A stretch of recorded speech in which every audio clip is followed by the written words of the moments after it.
میرا رب اور اس کی بات پامال، میرا اللہ اور اس کے دین کی دھجیاں بکھیری جا رہی ہوں۔ حضرت ابو بکر نے کیا فرمایا تھا؟ میرے ہوتے ہوئے ابھی میں زندہ ہوں اور دین میں کوئی تغیر و تبدل آ جائے گا۔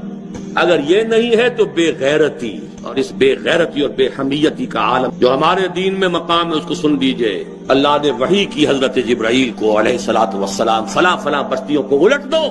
حضور فرماتے ہیں کہ حضرت جبرائیل نے عرض کیا یا رب میں اس بستی کو الٹ دوں، اس میں تیرا فلاں بندہ بھی ہے جس نے کبھی پلک جھپکنے جتنی دیر بھی معصیت میں بسر نہیں کی۔ کسی کے ذاتی تقویٰ تو کیا انتہا ہے۔ گواہی دینے والے جبرائیل ہیں، کوئی کرائے کے وکیل نہیں ہے۔ اللہ نے ارشاد فرمایا اقلبھا علیہ وعلیہم، الٹو اس بستی کو، پہلے اس بدبخت پر پھر دوسروں پر، اس لیے کہ اس کے چہرے کا رنگ کبھی میری غیرت اور حمیت کی وجہ سے متغیر نہیں ہوا۔ اس کو کسی نے ماں کی گالی دے دی تو پورے جسم کا خون چہرے پر آ گیا، اب میرے دین کی دھجیاں بکھرتے ہوئے دیکھتا رہا۔